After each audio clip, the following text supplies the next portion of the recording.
हमारे कहानी junction channel में आपका स्वागत है। तो चलो आज की वीडियो स्टार्ट करते हैं। रात के 1:30 बजे थे। हाईवे बिल्कुल सुनसान था। हवा तेज चल रही थी। रोहित अपनी बाइक से घर जा रहा था।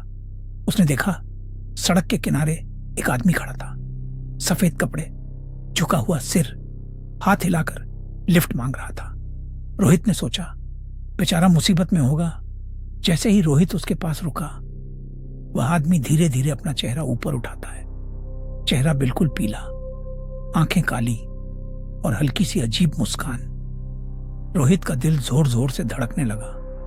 वह तुरंत बाइक भगा देता है, लेकिन 2 मिनट बाद वही आदमी फिर से सड़क के आगे खड़ा मिल जाता है। अब रोहित समझ जाता है यह इंसान नहीं है। बाइक का इंजन अचानक बंद हो जाता है। हवा तेज हो जाती है। पीछे से हल्की सी आवाज आती है, तुम मुझे छोड़कर क्यों जा रहे हो? रोहित धीरे धीरे मुड़ता है, लेकिन वहां कोई नहीं होता। सुबह लोग हाईवे के किनारे रोहित की बाइक गिरी हुई पाते हैं। चाबी लगी हुई होती है, लेकिन रोहित कहीं नहीं मिलता। और आज भी रात को उस हाईवे पर एक सफेद कपड़े वाला आदमी लिफ्ट मांगता हुआ दिखाई देता है।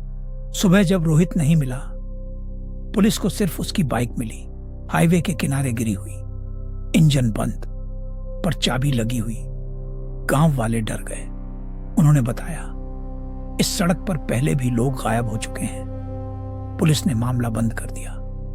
एक्सीडेंट हुआ होगा या भाग गया होगा, लेकिन कहानी यहीं खत्म नहीं होती। 6 महीने बाद रोहित का छोटा भाई अमन शहर से वापस आता है। उसे यकीन नहीं होता कि उसका भाई बिना बताए जा सकता है। एक रात अमन जानबूझकर उसी हाईवे पर जाता है। वही समय रात के 1:30 बजे। हवा फिर से तेज चल रही थी। रात बिल्कुल वैसी ही थी।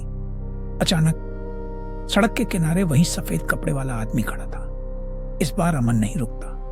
वह सीधे उसके पास जाता है और जोर से कहता है, तू कौन है? मेरे भाई को क्या किया? सफेद कपड़े वाला आदमी धीरे से मुस्कुराता है और कहता है, तुम्हारा भाई अब अकेला नहीं है। अमन का खून जम जाता है। वह देखता है सफेद कपड़े वाले के पीछे एक और परछाई खड़ी है।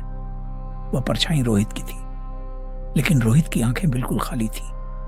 चेहरा सफेद, जैसे रोशनी ही नहीं बची हो। रोहित धीरे से कहता है, यहां से चले जाओ, वरना तुम भी यहीं रह जाओगे। सच क्या था? गांव के एक बूढ़े आदमी ने अमन को बताया, ये कोई इंसान नहीं, यह रात का मुसाफिर है। एक आत्मा जो कभी इसी सड़क पर दुर्घटना में मरी थी।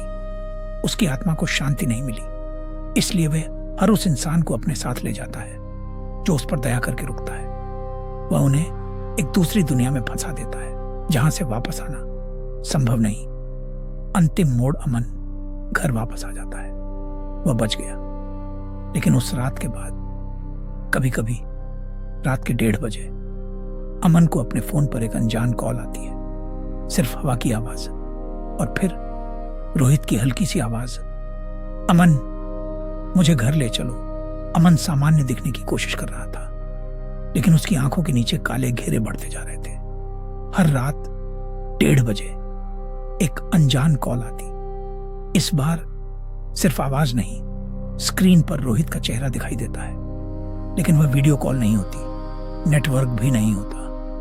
रोहित धीरे से कहता है, अमन मुझे यहां से निकालो, वरना अगला नंबर तुम्हारा है। फोन खुद ब खुद बंद हो जाता है। सच का पता अमन गांव के उस बूढ़े आदमी के पास जाता है। बूढ़ा कहता है, जिसने रात के मुसाफिर को देख लिया, वह या तो उसकी जगह लेता है या उसके साथ चला जाता है।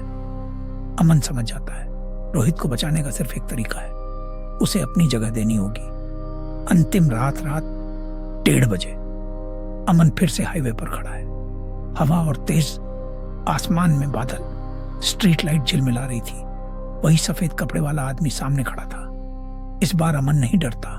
वह कहता है, उसे छोड़ दो, मैं यहां हूं। सफेद कपड़े वाला मुस्कुराता है। अचानक रोहित की परछाई सामने आती है। उसकी आंखों में आंसू हैं। पागल हो गए हो, घर जाओ अमन। लेकिन अमन आंखें बंद करता है और एक कदम आगे बढ़ाता है। तेज हवा, अंधेरा और सब कुछ शांत। सुबह लोग हाईवे पर आते हैं। वहां रोहित खड़ा मिलता है, जिंदा लेकिन चुप। अमन कहीं नहीं मिलता। रोहित घर लौट आता है, सब खुश हैं, लेकिन रोहित बदल चुका है।